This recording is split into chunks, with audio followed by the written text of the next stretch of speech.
So if you can turn, please, to Acts 28, which is the last chapter of Acts. We're going to be reading from verse 11 through to verse 22. This then is the word of God. After 3 months, we set sail in a ship that had wintered in the island, a ship of Alexandria, with the twin gods as a figurehead. Putting in at Syracuse, we stayed there for 3 days. And from there we made a circuit and arrived at Rhegium.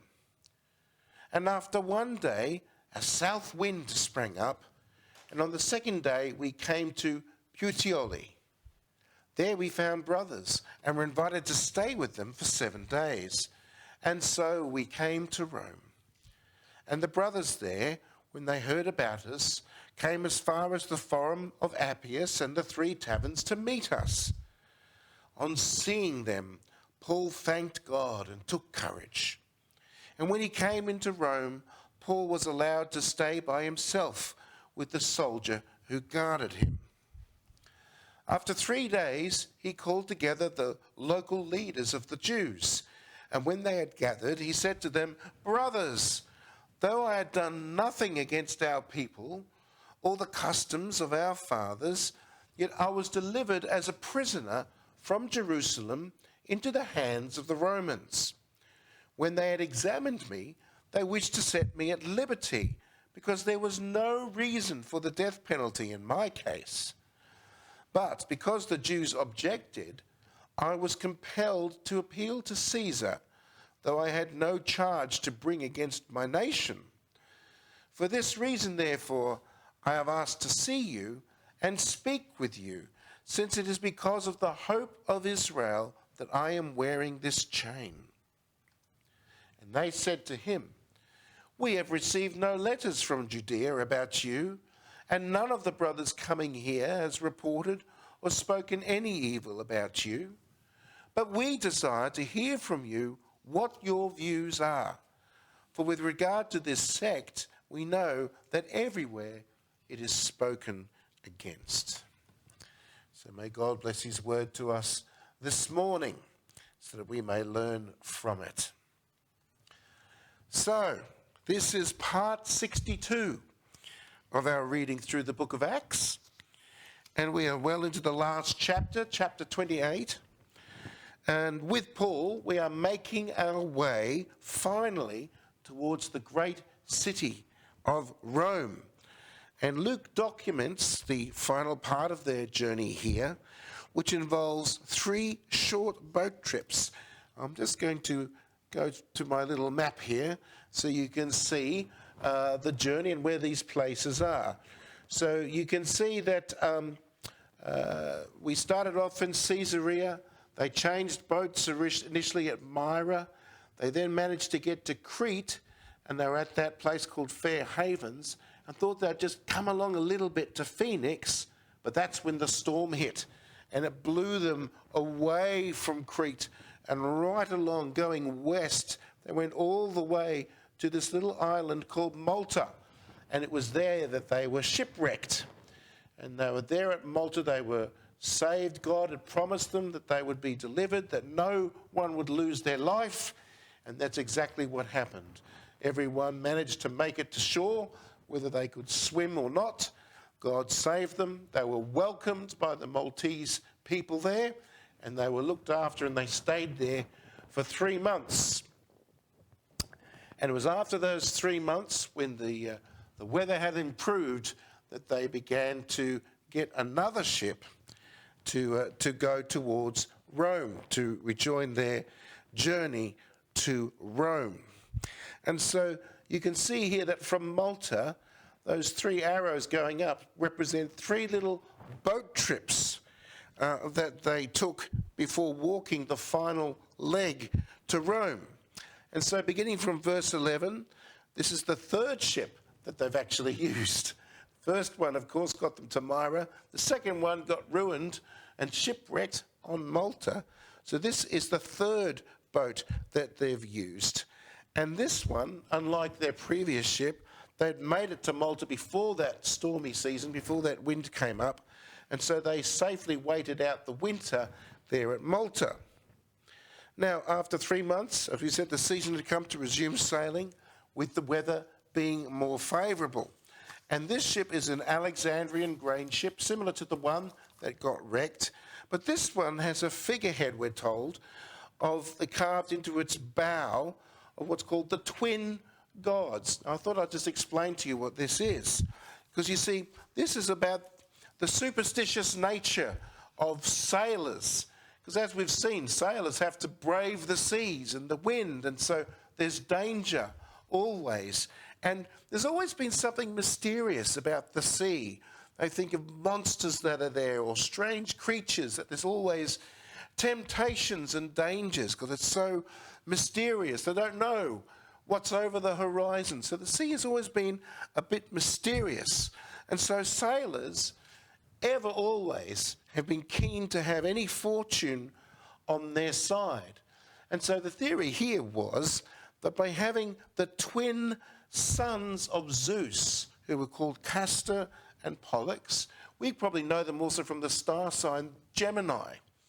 But they thought that by putting this figurehead on the top of the front of the boat, that would help to bring them luck, because it was thought that Castor and Pollux were supposed to protect people on the sea, the seafarers and the sailors.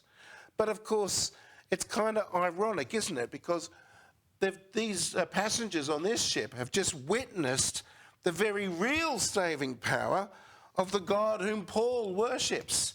And they've already heard how Paul had a visitation from an angel who promised them that they would be saved, and they were.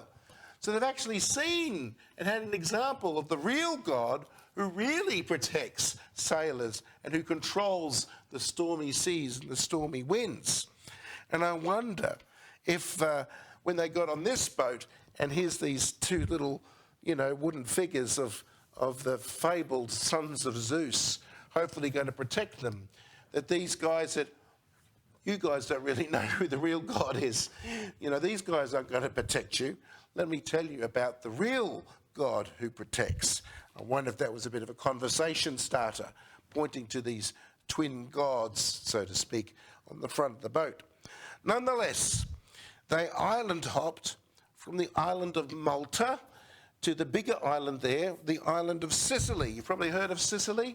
It's a famous big island off the coast of Italy, and you can tell Italy always looks like a boot, like a big boot. You can see that, the big boot coming down there. It looks like Sicily looks like it's being kicked by the boot of Italy. So they managed to get to Sicily, putting in at the famous port of Syracuse, where there was temples and a theatre there. They stayed there for 3 days.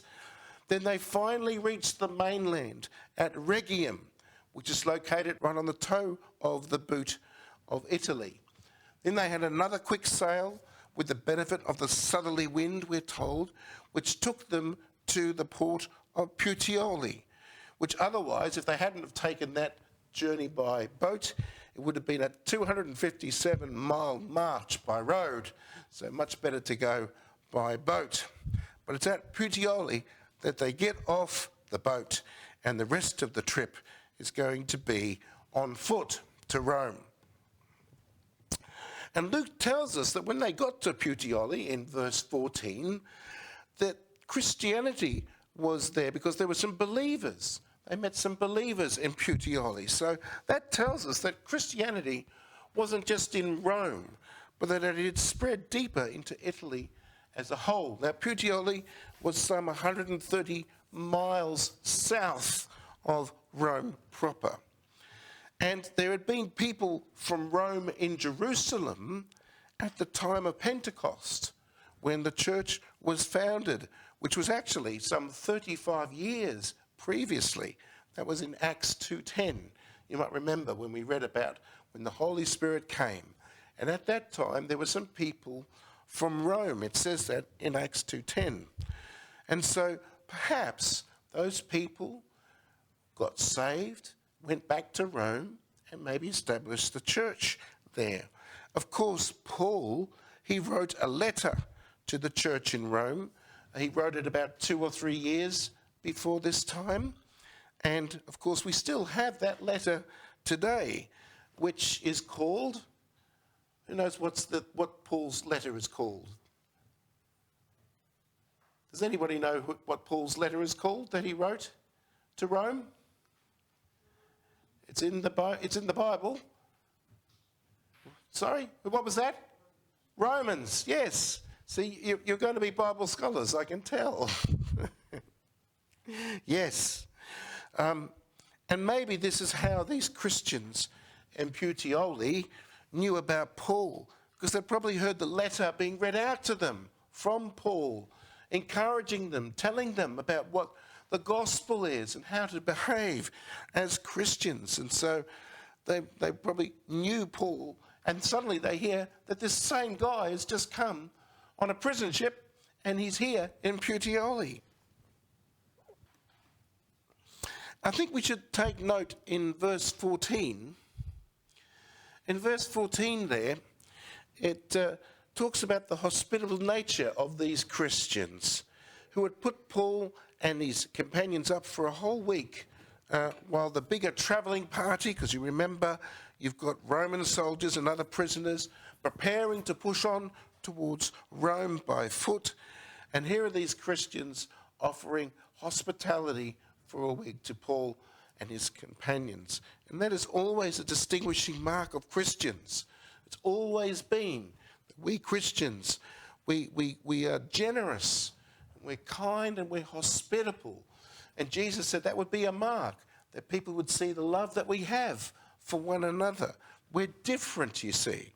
So that's an important thing that I always encourage everybody. If you ever have the opportunity to be kind or generous or hospitable, do it, because that's in keeping with God, with Christ, and with what he wants us to be like, what Christians are like.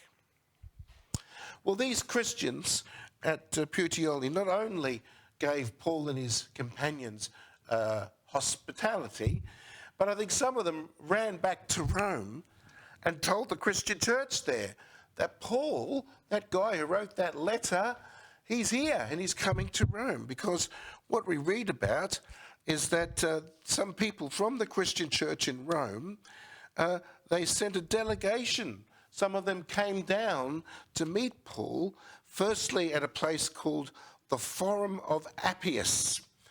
The Forum of Appius, you can see that in verse 15. Now, Forum of Appius, in this case, just means the marketplace of Appius. And also,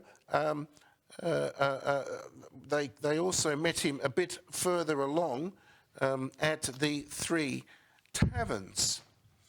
Now, two things. Firstly, I'll show you the map there, so you can see those dots up there as they make their way up from Puteoli to the Forum on the Appian Way, and then the Three Taverns as you're getting closer and closer to Rome.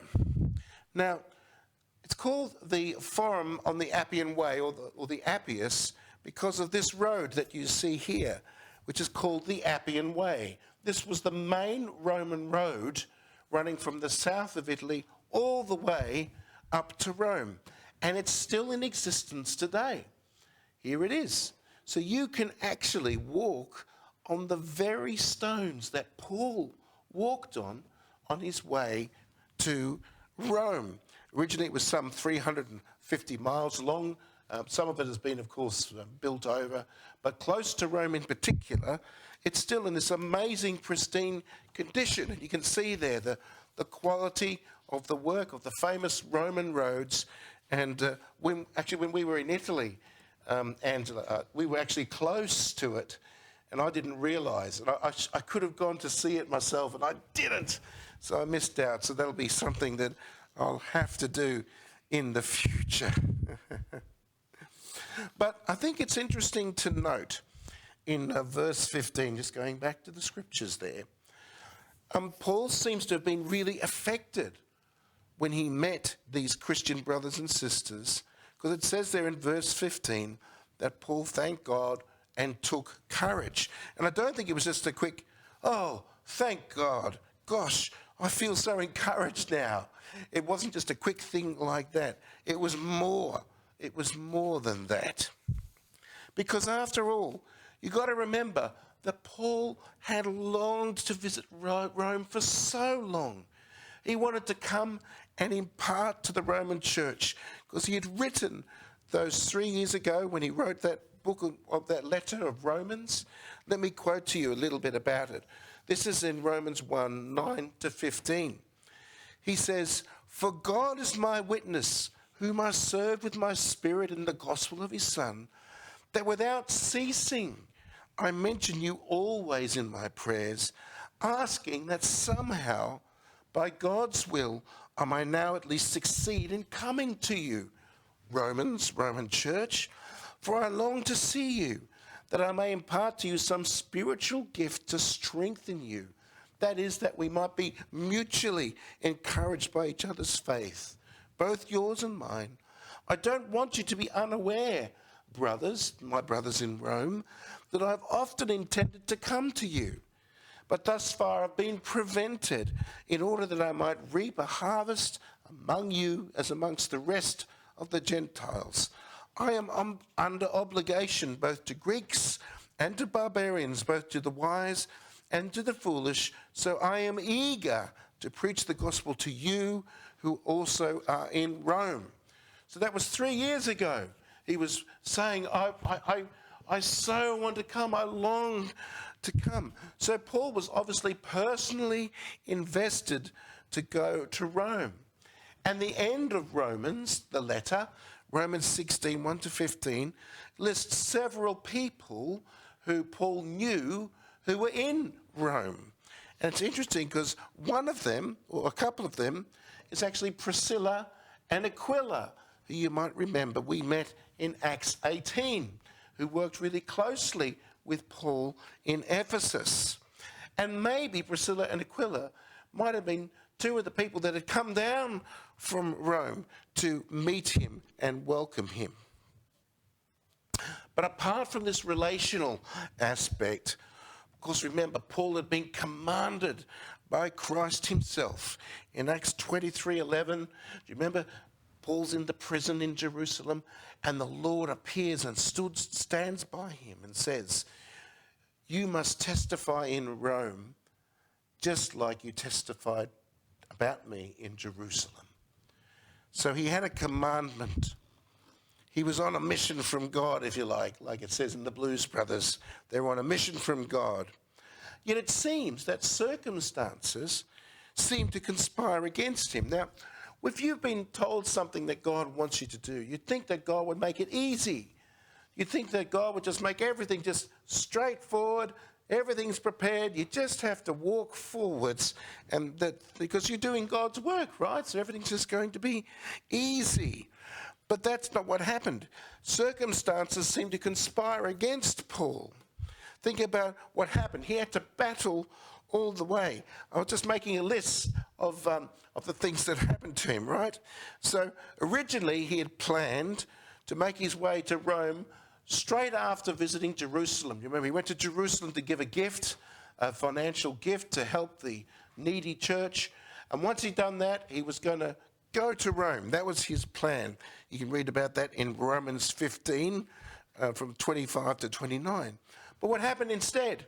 Instead, he was unjustly arrested, and he was accused in Jerusalem. He was mobbed. He was subjected to endless trials. He was the target of 2 assassinations by the Jews, and he was falsely imprisoned then for 2 years in Caesarea. Then he nearly drowned. Of course, he got shipwrecked, and he got nearly killed by the Roman guards. You might remember the guards had a Roman guards. It was their life that was forfeit if their prisoners escaped. And so they had the idea, well, let's kill the prisoners now because they might escape in the middle of the shipwreck. But the centurion, Julius, said, no, let's not do that. I want to make sure Paul survives. We're not going to do that. We're not going to kill the prisoners. We're going to let them have a chance to get to shore. So he was almost killed by Roman guards. And if that wasn't enough, he finally gets to shore, and what happens? Oh yeah, he's even bitten by a poisonous snake. So it wasn't easy. But finally, here he was, at this place here, welcomed by the Christians of Rome coming to him. He's here. He's been longing for this. He's finally made it, safely, warmly welcomed, even given an escort into the city, permitted to stay in his own residence, while the other prisoners are delivered to the prison. No wonder he was thankful to God. No wonder he took courage. After everything, God had fulfilled his promise, despite all of the challenges.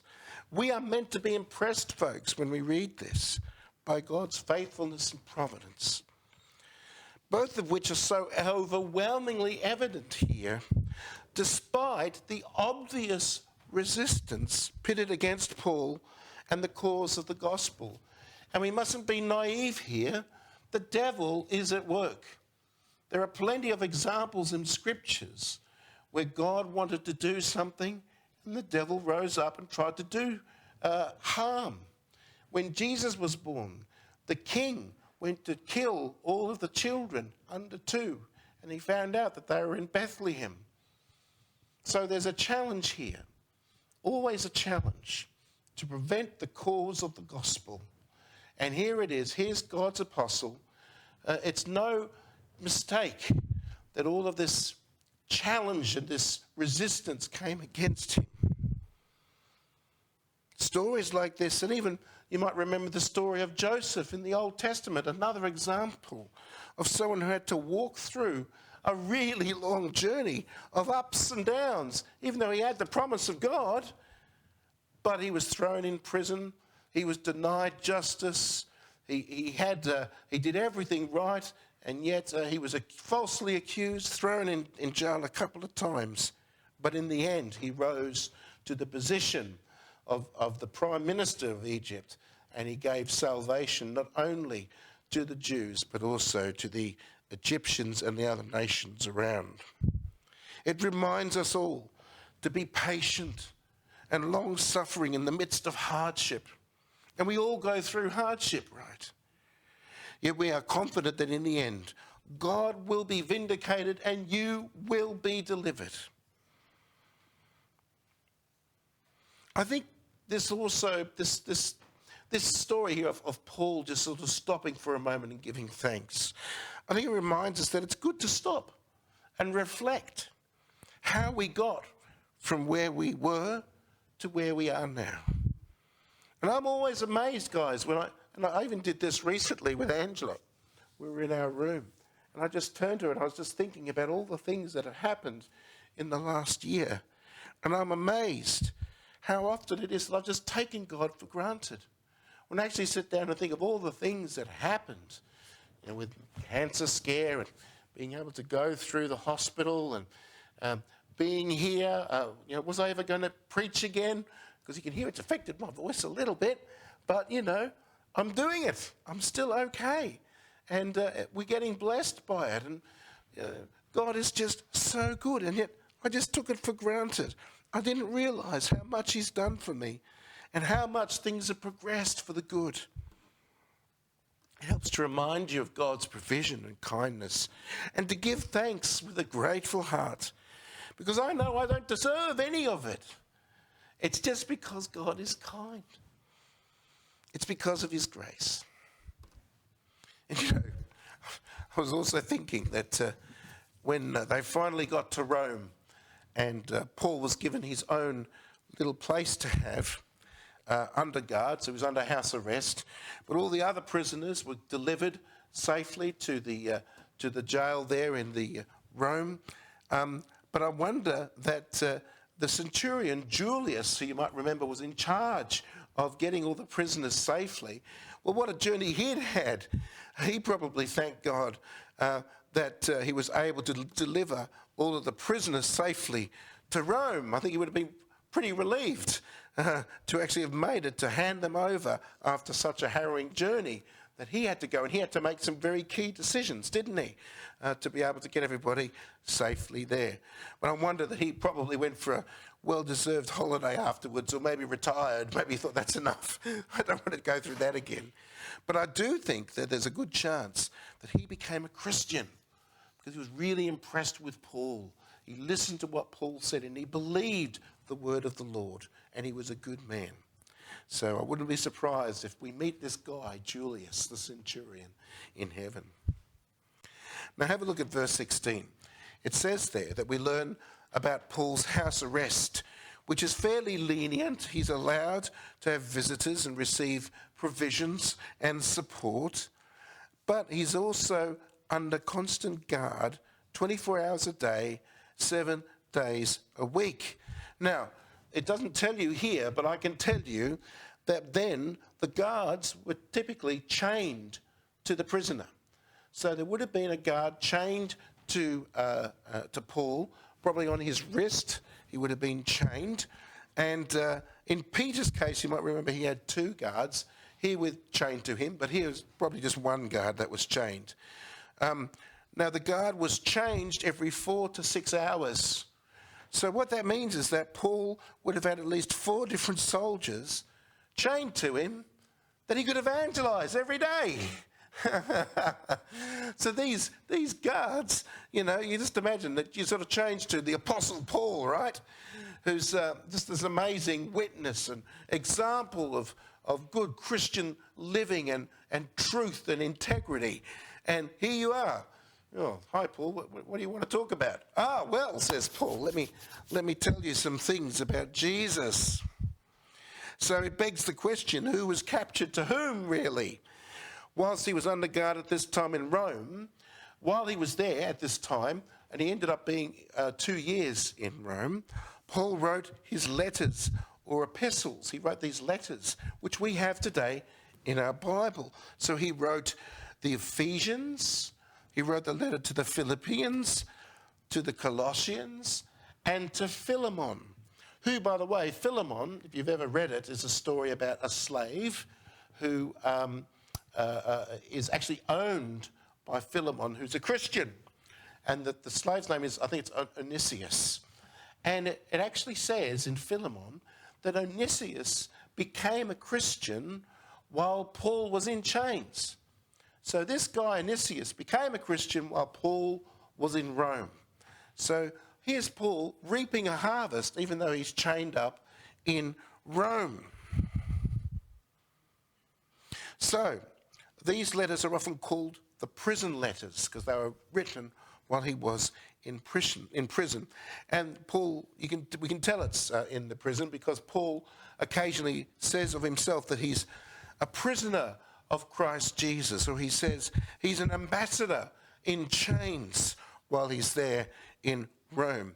And I want to particularly concentrate on the book of Philippians, because there are 2 other references in Philippians which tell you how effective Paul was amongst the Roman guards. So please turn with me to Philippians chapter 1,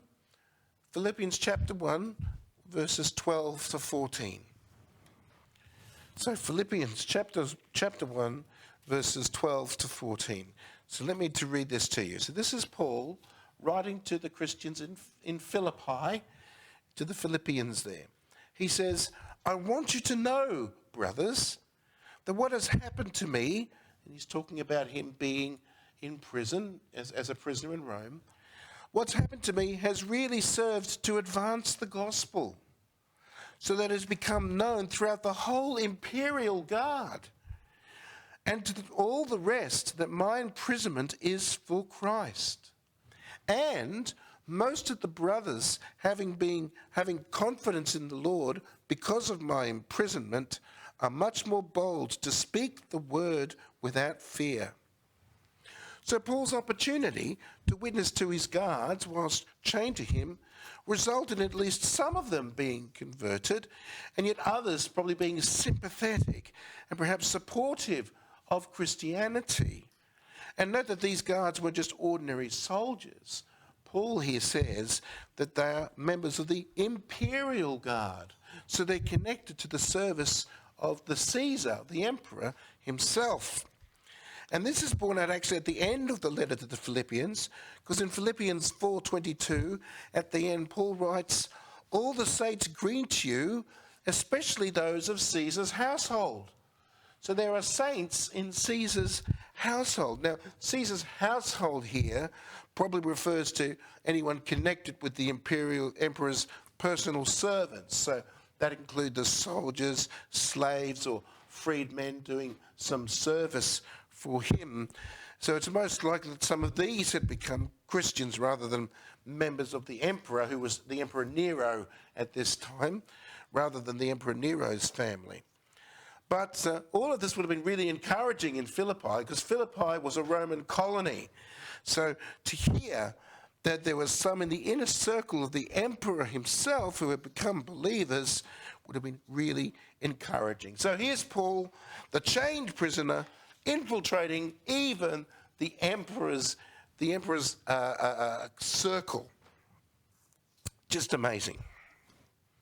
However, we need to point out, of course, that it's not just the Gentiles. Even though Paul is in the mightiest metropolis of the Gentiles in the ancient world, it is not only to the Gentiles that he's reaching out. In fact, Paul's first reaching out to people in Rome is to the leaders of the Jewish synagogues in Rome. And you can see that in verse 17. Because he's constrained to house arrest, right? So he couldn't go to the synagogue. So what did he do? He invites the leadership to come to him. That was the only way that he could reach out to the Jewish population. So why does he do this? There's a couple of reasons, I think. Firstly, I think Paul wanted them to get the right understanding of why he was there. He wanted to preempt, if you like, rumours that might prejudice the Jews about who he was and what he was about, and also what Christianity was about, and what the church that was already established in Rome was about. It can be easy for us to think that Paul would hold some ill feeling toward the Jews after his experience with them, but that would be to misrepresent him entirely. Because you've got to remember, he identifies himself as a Jew. And he actually argues again and again in the trials that we've seen, and even right here, that Christianity is consistent with true Judaism, because it is in accordance with both the law and the prophets, especially regarding the hope in the resurrection of the dead through the Messiah. Paul had been accused of being anti-Jewish before, and teaching against Moses and the temple, and being against Israel itself. But these accusations were false, and they had been failed to be proven by his accusers several times, we have seen already. Because Paul actually loves Israel and the Israelites. And in this passage, you see, he calls them his brothers in verse 17. Read that. He calls them his brothers. And he refers to our people. He includes himself. He talks about the custom of our fathers. And significantly, when he refers to Israel as being his nation in verse 19, Paul's point is to tell the Jewish leaders of Rome that although the Jewish leaders in Jerusalem had incorrectly accused him in court, he himself had not accused them in court of anything. He was not against the Jews or Israel. Indeed, even the Romans were ready and willing to release him, having found nothing to the charges, he says in verse 18. But Paul reached out to the Roman Jewish leaders for another reason. And in Romans 1:16, it says that the gospel is first to the Jew and then to the Gentile. Why does it say that? Well, this not only reflects the reality of history, that, the salvation, the message of the Bible, it all began amongst the Jews. It was given to the Jews because the truth is that God had chosen Israel to be his people. He'd invested in them the scriptures and the prophets, and ultimately even the Messiah, Jesus himself. He was a Jew. And in every city he went, you might remember, when Paul went to a new city, what did he do? Well, in Damascus, in Acts 9, he went to the synagogue first. when he went to Pisidian Antioch in Acts 13.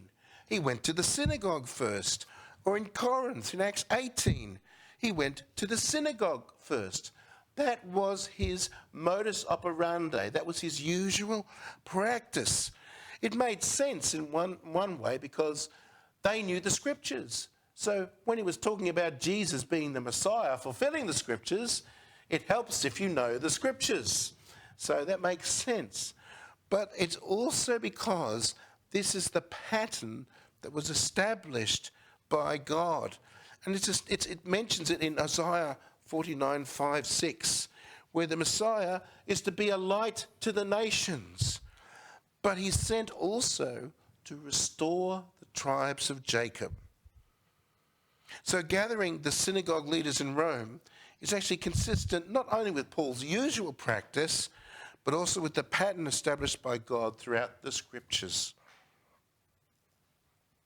And when the Jewish leaders respond to Paul in verse 21 and 22, it turns out that they haven't heard anything about Paul. So either the religious leaders who had accused Paul in Jerusalem and knew that the case was going to go to Rome, either they knew that the case was poor and they hadn't made any effort to send ahead the documents for this case, or maybe they were still on the way, perhaps facing similar challenges that Paul had faced in getting to Rome. So maybe they just hadn't made it yet. But for whatever reason, they didn't know anything about Paul. But these leaders of the Jews in Rome had heard about Christianity and had heard that it had caused controversy everywhere. However, I want to point out to you how fortunately and wisely these people wanted to hear the story from Paul himself rather than to base their opinion and judgment just on hearsay, just what they had heard. They had the opportunity here to hear from the horse's mouth, if you like.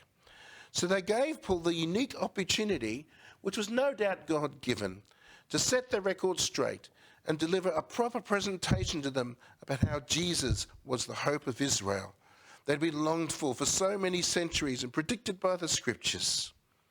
So Paul's coming to Rome was strategic for the Jews as well as for the Gentiles. So to bring this to a quick conclusion now, the significance of the Roman Church and of Rome, always such a big thing for Paul, something that God himself, Jesus himself, had told him he must go and testify.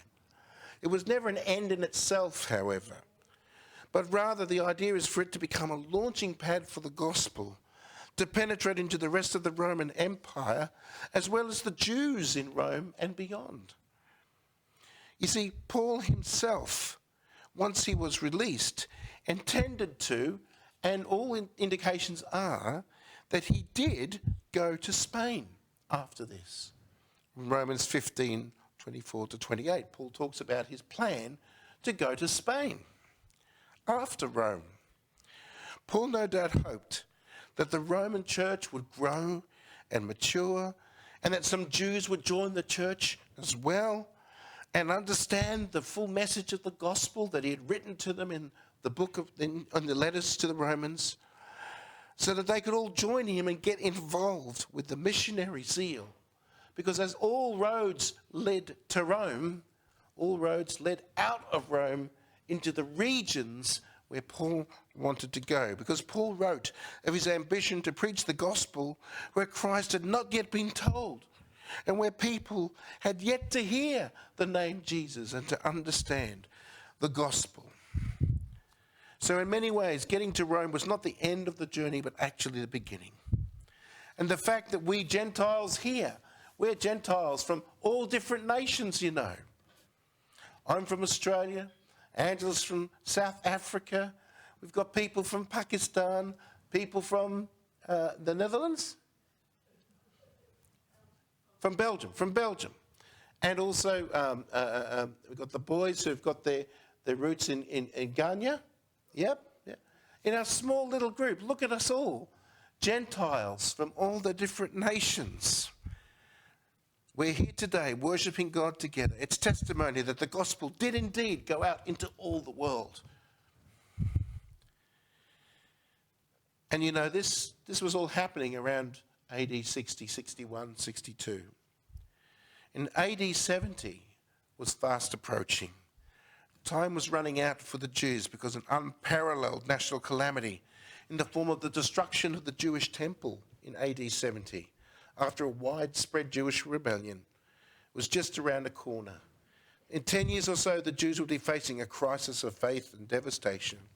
So here's God reaching out to the Jews as well as to the Gentiles to give them all hope. Jesus was the hope of all Israel and of all Gentiles, and he remains so to this very day. And with the tragic and misguided war going on in the Middle East right now, people getting killed, countries being destroyed, involving nations claiming to represent Muslim and Christian and Jewish ideals, it is all the more apparent that the truth of Jesus and his kingdom still needs to be proclaimed and taught in a troubled world, because there is simply no other way. Jesus is the only hope. Let's pray.